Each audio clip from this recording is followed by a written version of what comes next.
Commander Zixtar walked slowly through the grand hall of the Vexorian High Council.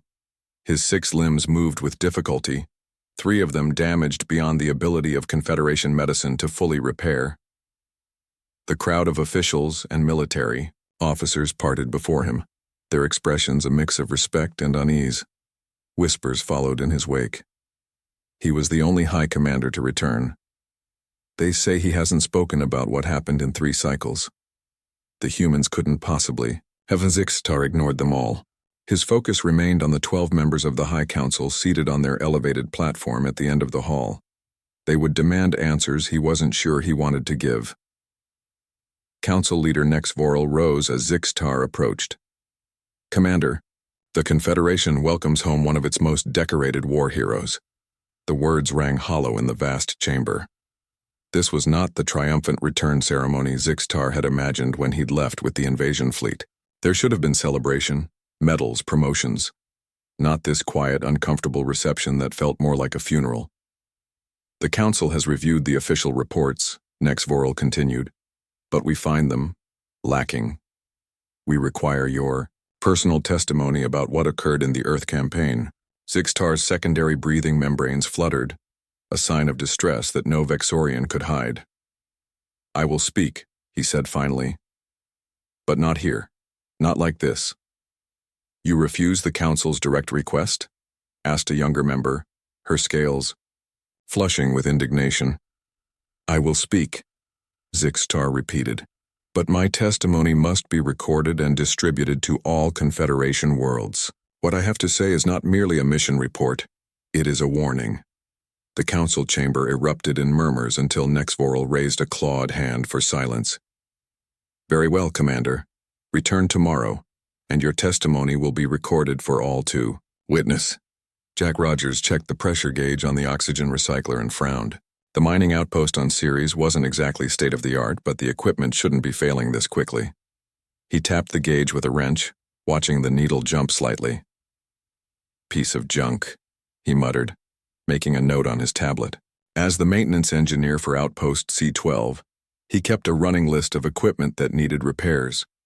That list kept getting longer, while the supply shipments from Earth grew less frequent. Rogers, you got a minute? Sam Phillips, the Outpost's communications officer, leaned into the narrow maintenance corridor. Her usually calm face looked worried. What's up? Jack asked, closing the access panel on the recycler. We've lost contact with Earth, and Luna Base, and Mars Station. Jack stopped midway through putting his tools back in their case. All of them? At once? Sam nodded. I thought it was our equipment at first, but I've tried every backup system. Nothing. Could be a solar flare, Jack suggested, but he didn't believe it. Solar flares didn't knock out all communication simultaneously. That's what the director said, but Sam leaned closer and lowered her voice. Before everything went silent, I picked up some weird signals. Nothing I've ever seen before. And there was a message from Luna Base. Just a fragment. Something about unknown vessels and immediate evacuation. Jack felt a chill that had nothing to do with the station's always too cold air. Who else knows about this? Just the director, and now you. Keep it that way for now, Jack said, gathering his tools. No need to cause a panic until we know what's happening. Where's Lisa? Captain Warren. She's prepping the Northern Star for the supply run back to Earth. Scheduled to leave in 6 hours. Jack nodded. Good. I need to talk. To her. Lisa Warren ran through her pre-flight checklist with practiced efficiency. The Northern Star wasn't much to look at. A standard transport vessel designed for cargo runs between Earth and the asteroid belt. But Lisa had customized it over the years to be faster and more fuel-efficient than any other transport in the fleet. Captain Warren? A voice called from the loading bay. Lisa looked up to see Jack Rogers climbing the ladder to the cockpit. She and Jack had been friends since they'd both been assigned to Ceres 3 years ago. He was reliable, practical, and right now looking very concerned. What's wrong, Jack? I'm kind of busy here. We need to talk, he said, glancing around to make sure they were alone. Sam just told me we've lost all communication with Earth, Luna, and Mars. Lisa stopped what she was doing. All of them? That's Impossible unless someone or something is blocking communications deliberately, Jack finished. Sam caught a partial transmission from Luna Base about unknown vessels and evacuations. Lisa's mind raced through the possibilities, none of them good. You think we're under attack? Who would? I don't know, Jack interrupted. But if something is happening back home, your supply run just got a lot more important. You might be flying into danger, or you might be the only warning Earth has if the attack is coming from out here. Lisa nodded slowly. I need to launch now, not in 6 hours. And I need to change my approach. Stay dark as long as possible until I know what's happening. Take Sam with you, Jack suggested. If anyone can make sense of those strange signals, it's her. What about you and the rest of the outpost? Jack's expression was grim but determined. We'll be fine. This rock isn't exactly a strategic target, but just in case, I'm going to start working on some contingency plans. Contingency plans? Lisa raised an eyebrow. What exactly does that mean? Jack gave a small smile that didn't reach his eyes. Let's just say there's a lot of mining equipment around here that can be repurposed if necessary. 3 hours later, the Northern Star detached from Ceres Outpost C-12, its engines running at minimum output to avoid detection. Inside the cockpit, Lisa and Sam watched their sensors carefully for any sign of unusual activity. I've never seen. You fly this paranoid before? Sam commented as Lisa took a route that kept them in the shadow of larger asteroids as much as possible. Better paranoid than dead, Lisa replied, her eyes fixed on the navigation display. If there really are unknown vessels out there, I want to see them before they see us. Sam suddenly straightened in her seat. Wait, I'm picking up something. It's that strange signal again, stronger now. Can you tell where it's coming from? Sam adjusted the communication array, her fingers flying over the controls. It's... Oh God. Her voice faltered. What is it? Lisa demanded. It's coming from everywhere. Dozens of sources, maybe hundreds, all around the inner solar system. And now I'm getting visual. The main screen flickered to life, showing a view of Earth orbit. Lisa felt her breath catch in her throat. Surrounding the blue-green planet were ships, massive vessels unlike anything humans had ever built, their dark hulls reflecting the sunlight in strange, shifting patterns. What are they? She whispered. Before Sam could answer, one of the vessels fired a beam of intense light toward Earth's surface. The flash was blinding even through the ship's filters, and when their vision cleared, they could see a massive impact crater where there had once been a city. They're not here for friendly conversation, Lisa said grimly, altering their course. We need to warn anyone who survived that first attack. Sam looked at her in disbelief. You still want to go to Earth? We should turn around, warn the outpost. Lisa shook her head. Jack was right. Something big is happening, and right now information is the most valuable resource we have. We need to find out who these attackers are, what they want, and most importantly, how to fight back. As the Northern Star continued its cautious approach toward the inner solar system, Lisa couldn't shake the feeling that humanity had just encountered something that would change everything. And somehow, she and Jack, a transport pilot and a maintenance engineer, had found themselves on the front lines of what might be humanity's greatest challenge. Back on Ceres, Jack Rogers looked out at the stars, unaware that the enemy was already much closer than anyone realized. The grand recording chamber of the High Council was silent as Commander Zixtar took his position at the center. Recording devices hovered around him, ready to capture every word, every gesture for distribution across the Confederation worlds. Begin your testimony, Commander, Council Leader Nexavoral said. Zixtar's damaged limbs trembled slightly. The invasion of Earth began as all our campaigns do. Our intelligence suggested humans were a Class 3 civilization, limited to their solar system, divided by national boundaries and possessing predictable weapons technology. He touched a control panel, and a holographic image of Earth appeared beside him. We deployed according to standard protocols. The first wave targeted their military installations, communication networks, and government centers. The hologram showed Confederation vessels moving into position around Earth. Initial reports indicated complete success. Human defenses crumbled exactly as predicted. Zixtar paused, his breathing membranes fluttering rapidly. Then everything changed. Jack Rogers crawled through the maintenance tunnels of Outpost C-12, his heart pounding. It had been 6 hours since Lisa and Sam left in the Northern Star, and 4 hours since the first alien soldiers had arrived at the outpost. Director Alvarez and most of the staff had been captured immediately. Jack had only escaped because he'd been deep in the station's recycling systems when the attack began. From there, he'd watched through security cameras as strange, six-limbed creatures in sealed environmental suits rounded up everyone they could find. Now he moved carefully through the narrow tunnels that honeycombed the asteroid, stopping at a junction to check his tablet. He'd mapped out all the locations where the aliens had positioned themselves. They seemed to be concentrating on the command center and communications array, largely ignoring the mining operations and maintenance systems. That was their first mistake. Jack reached a small storage locker and punched in his access code. Inside were emergency supplies and tools. Not weapons, but that didn't matter. Jack had spent 3 years fixing every piece of equipment on this rock. He knew how to break things just as well as he knew how to repair them. He gathered what he needed: a portable plasma cutter used for slicing through asteroid rock, industrial adhesive, chemical cleaners, and several remote triggers normally used for mining detonations.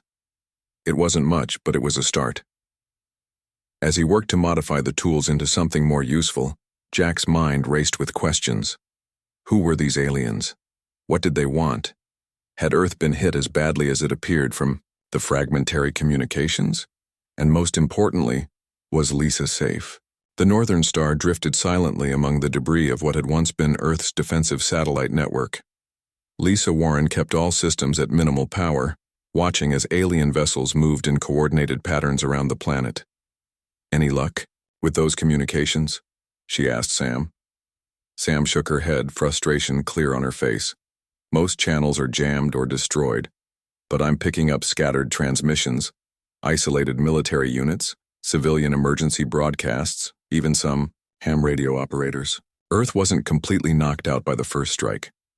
"What about the aliens? Can you intercept any of their communications?" "Yes, but I can't understand them," Sam replied. "Their language isn't like anything in our databases. But I've been recording everything. If we can find someone who can analyze it," Lisa made a quick decision. "Set course for the Alps. Low approach, use the mountains for cover." "The Alps? Why there?" "Before all communications went down, I had a friend stationed at the European Space Agency's backup facility. It's built deep inside a mountain, harder to detect, and might have survived the initial attack. If anyone's still operating down there, they might be able to help us make sense of what you've recorded." Commander Zixtar continued his testimony, his voice growing stronger as he spoke of the initial success of the invasion. "We followed protocol exactly. The human military response was predictable, even primitive. Their aircraft fell from the sky when our electronic countermeasures engaged. Their ground forces posed no threat to our battle mechs. Their naval vessels were easily neutralized." He paused, touching his damaged limb unconsciously. But then reports began coming in from all sectors. Supposedly neutralized bases were launching counterattacks. Disabled communication networks mysteriously reactivated. Captured weapon systems were being repurposed against us. The council members shifted uncomfortably. One small outpost in the asteroid belt was particularly troublesome. Zixtar continued. "We captured it easily, but then our soldiers began reporting equipment failures. Environmental suits suddenly lost pressure. Communication systems overloaded. Support beams collapsed without warning." Surely these were merely technical malfunctions, one council member suggested. Zixtar's upper eyes narrowed. That is what the commander of that outpost believed, until they reviewed security footage and discovered a single human moving through maintenance tunnels, sabotaging systems with nothing but mining tools. Jack finished his work and slipped his makeshift devices into his tool belt. Through a small vent, he could see 2 alien soldiers standing guard at the junction that led to the life support systems. Their environmental suits gleamed under the outpost's harsh lighting. For the past hour, Jack had been studying them, noting how they moved, how they communicated, and most importantly, where their suits connected to their breathing apparatus. Now he was ready to put his observations to use. He slid a small mirror on an extendable rod out from the vent, using it to see around corners without exposing himself. Once he confirmed no other aliens were nearby, he carefully opened the vent and placed a small device on the floor, barely visible in the shadows. Then he retreated deeper into the tunnels, pulled out his tablet and activated the remote trigger. A small controlled explosion rocked the junction, not enough to damage the station structure, but enough to trigger the emergency systems.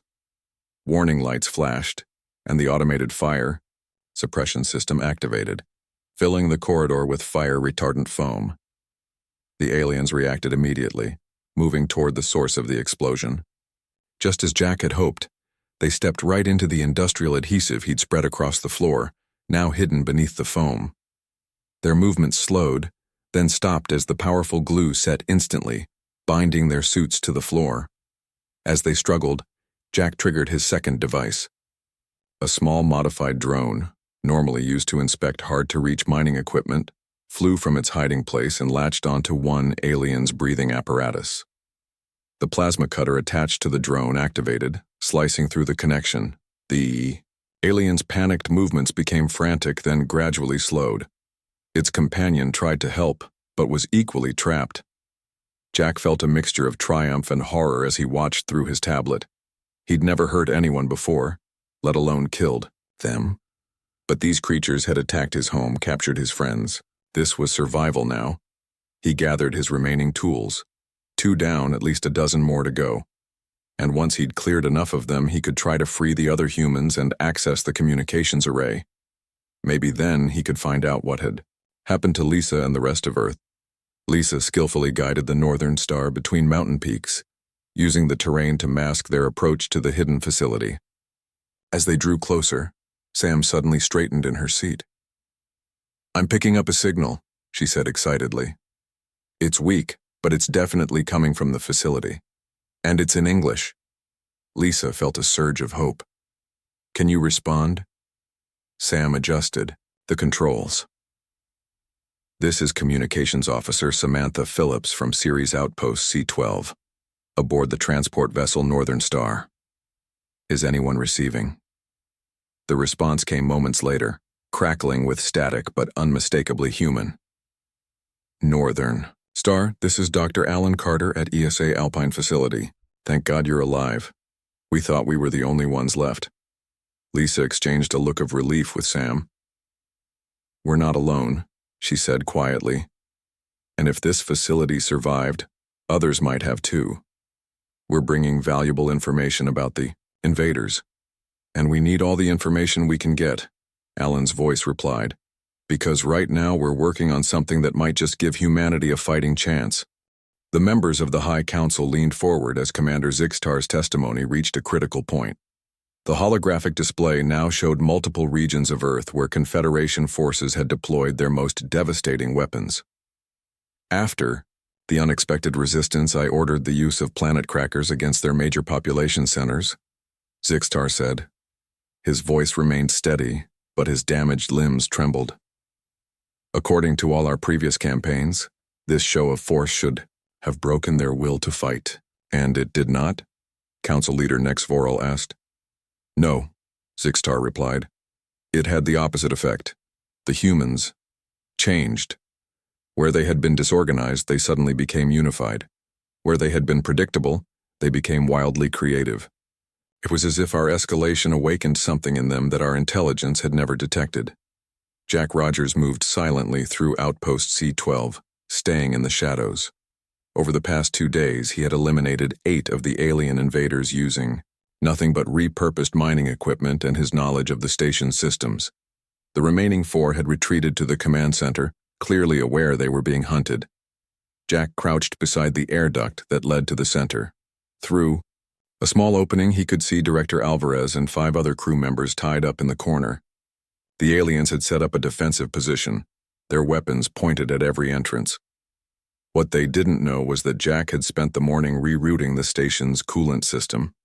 The command center was about to get very cold. He checked his tablet one last time, confirming that the emergency oxygen masks were still in their storage compartment inside the command center. Then he activated his modified controls. The temperature in the command center dropped rapidly as supercooled air flooded in. The aliens' environmental suits began to frost over, the sudden change clearly affecting their movement. As Jack had hoped, one of them moved to the storage compartment to find something to counter this new attack. When the alien opened the compartment, it triggered Jack's trap. A small modified mining probe shot out, attaching to the alien's suit and injecting it with a mixture of industrial chemicals. The alien collapsed, and chaos erupted among the remaining invaders. Jack used the distraction to cut through a ceiling panel and drop into the room, tossing emergency oxygen masks to the human captives while the aliens struggled with their freezing equipment. "Everyone out," he shouted. "Head for the emergency pods." As the crew members scrambled to safety, Jack faced the remaining aliens, his makeshift weapons against their advanced technology, his knowledge of the station against their military training. It wasn't even a fair fight. Inside the ESA Alpine facility, Lisa Warren and Sam Phillips stood before a wall of screens displaying information gathered from around the world. Dr. Allen Carter, a thin man with tired eyes, pointed to a map showing alien troop movements.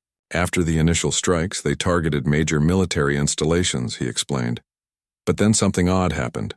They shifted focus to communication networks, trying to keep us isolated from each other. "That makes sense," Sam said. "Divide and conquer." Allen shook his head. "Except it didn't work.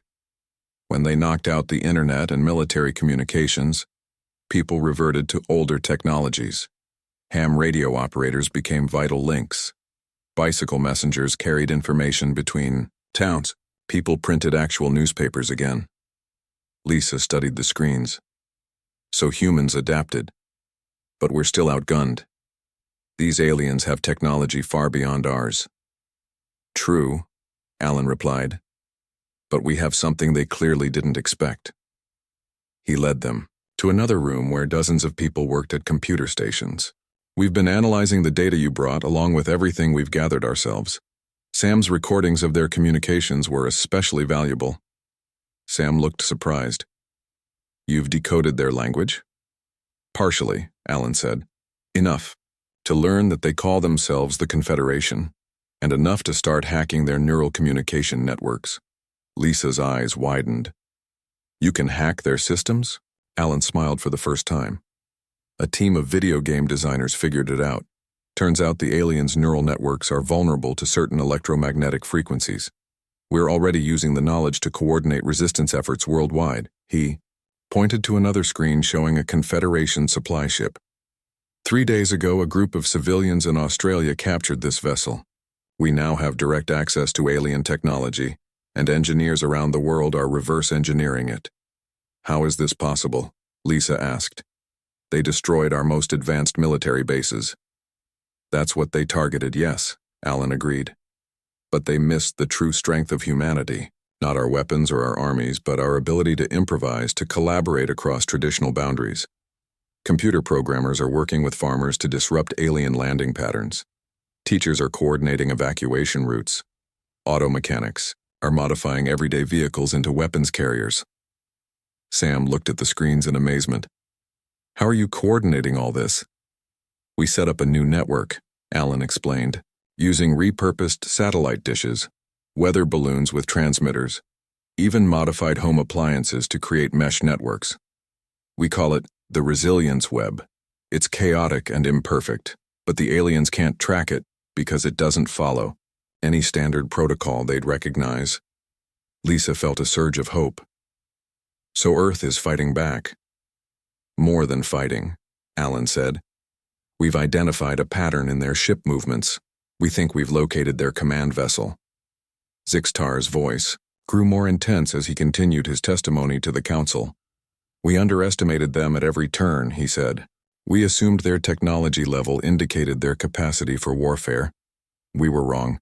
Humans don't fight with just their technology. They fight with their minds." He showed images of captured Confederation technology that had been modified with crude but effective human enhancements. "Look here," he pointed. Our plasma cannons, reconfigured to emit frequencies that disrupt our neural networks. Our environmental suits, altered to filter out toxins that weren't even in our threat assessment databases. They didn't just use our technology, they improved it, often within days of capturing it. One council member leaned forward. But surely our command structure maintained control. Our battle doctrine has been refined over centuries. Zixtar made a harsh sound that approximated laughter. Our doctrine was useless. Humans don't fight according to any recognizable logic. They would sacrifice strategic positions to save civilian populations. They would abandon valuable resources to rescue cultural artifacts. Most disturbing, they would willingly sacrifice themselves in seemingly hopeless situations, only for those sacrifices to enable unexpected victories elsewhere. The chamber fell silent as Zixtar displayed the final devastating image. The Confederation command vessel, surrounded by a swarm of small Earth craft, using modified Confederation weapons alongside human nuclear missiles. The turning point came when they somehow discovered our command vessel's location, Zixtar said quietly. The attack was coordinated globally, using weapons and tactics we had never encountered before. They crippled our command structure in a single decisive strike. And then? Nex Voral asked. Zixtar's breathing membranes fluttered rapidly.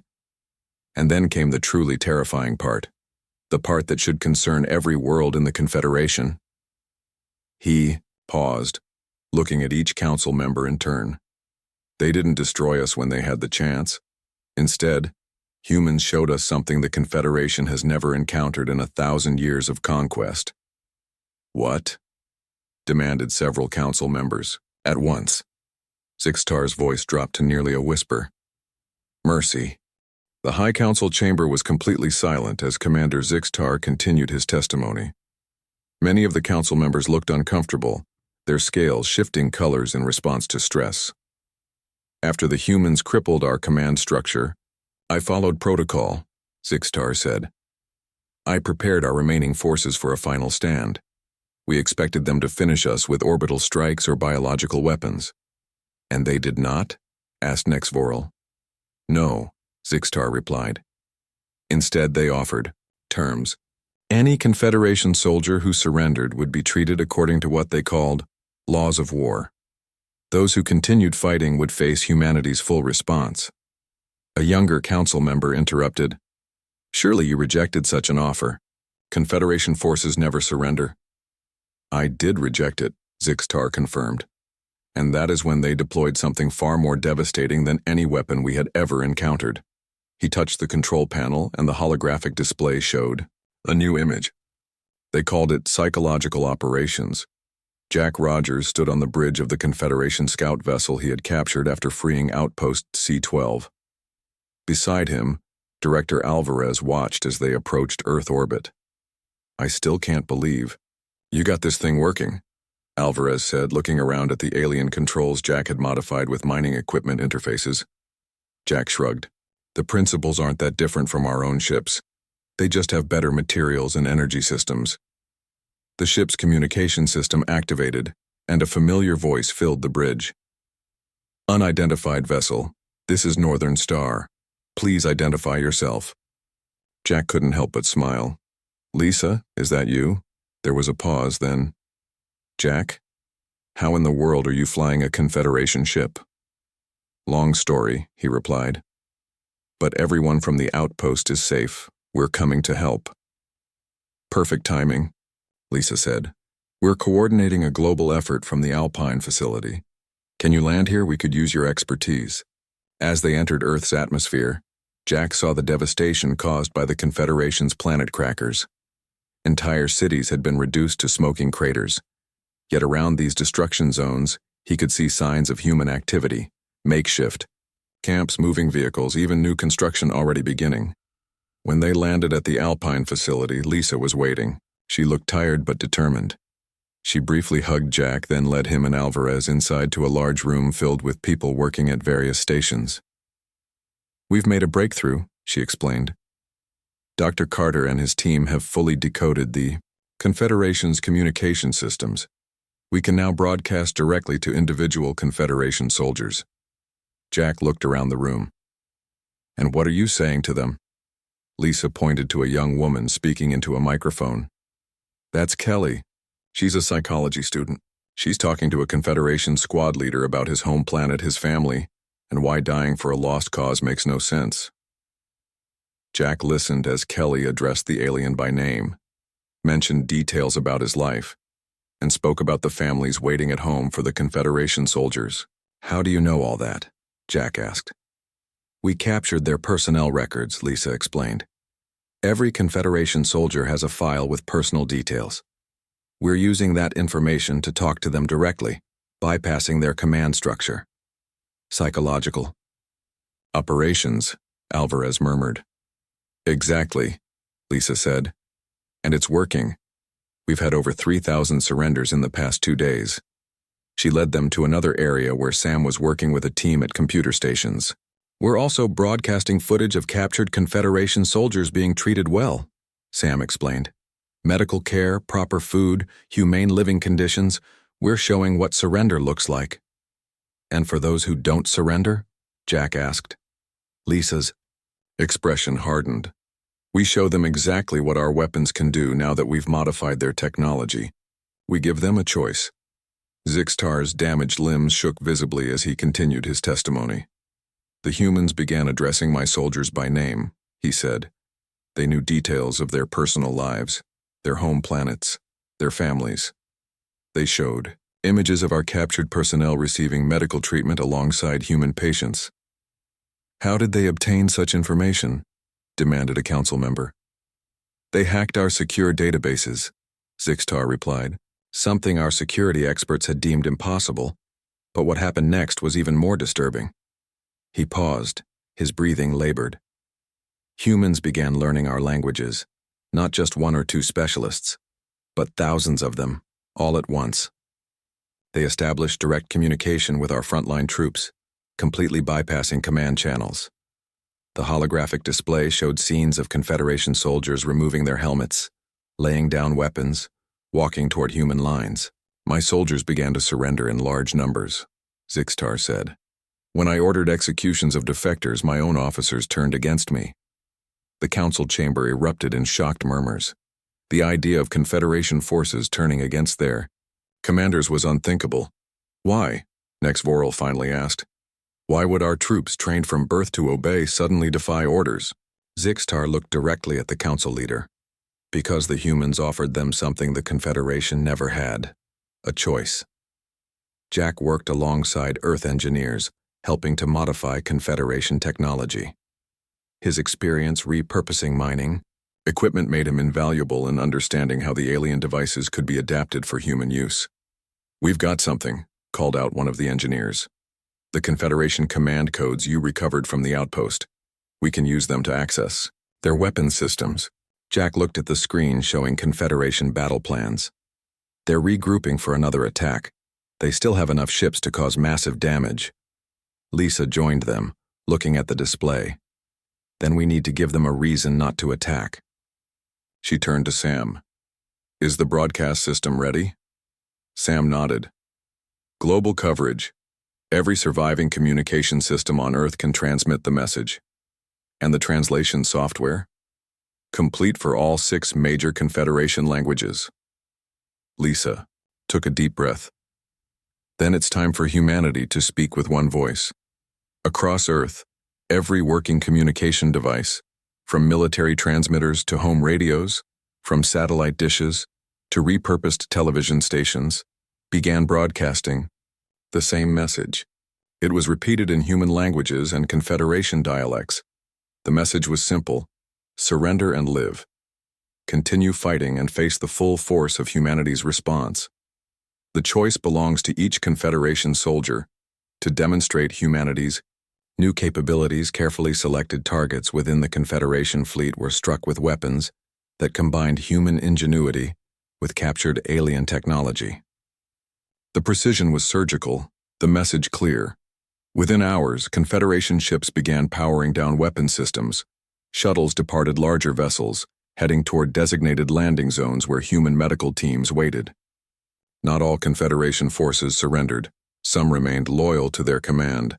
but enough did to make continued warfare impossible. This is why the Confederation truly lost, Zixtar told the Silent Council. Not because of superior human technology or tactics, but because they offered our forces an alternative to death.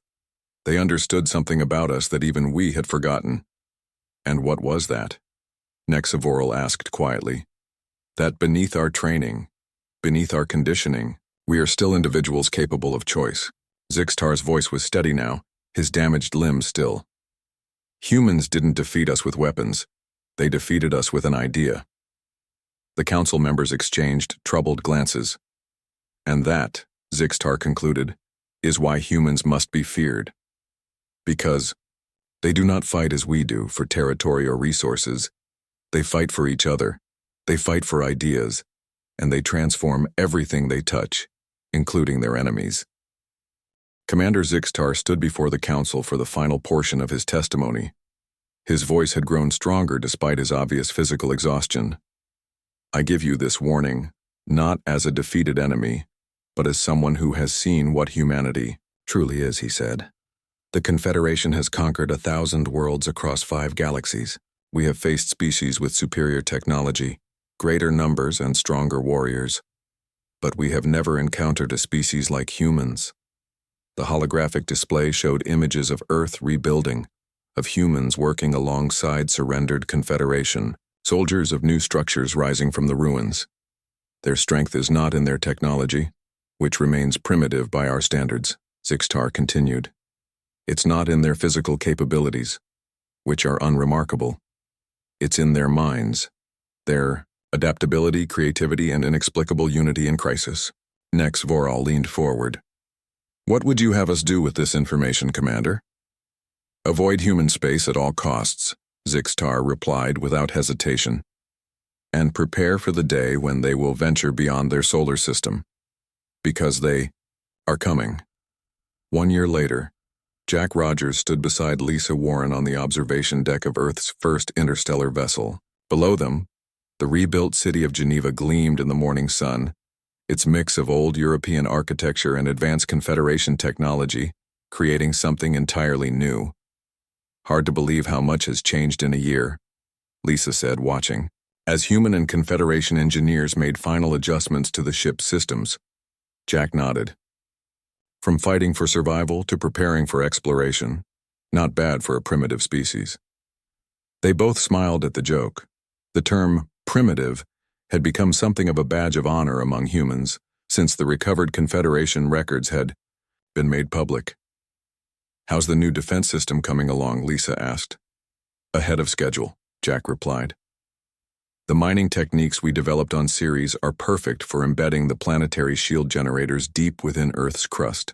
No external power source required. We're tapping directly into the planet's core energy. Lisa looked impressed. The Confederation never thought of that approach? According to our Confederation advisors, no. They always built their defenses as external structures, more advanced technologically but more vulnerable strategically. A young officer approached them. Captain Warren, Engineer Rogers, the diplomatic delegation is arriving. They made their way to the main hangar where a Confederation shuttle was landing. 6 months ago, a handful of Confederation worlds had reached out secretly, seeking alliance, outside the knowledge of the High Council. Today marked the first official meeting between these potential allies and Earth's new unified government. As the shuttle door opened, Jack was surprised to see a familiar 6-limbed figure emerge. Commander Zixtar? He asked in disbelief. The Confederation officer inclined his head in greeting. His damaged limbs had been replaced with new prosthetics that blended seamlessly with his body. No longer a commander, Zixtar replied. The council stripped me of rank after my testimony. I am now simply a monitor, assigned to the edge of human space. You've been watching us, Lisa realized. Yes, Zixtar admitted.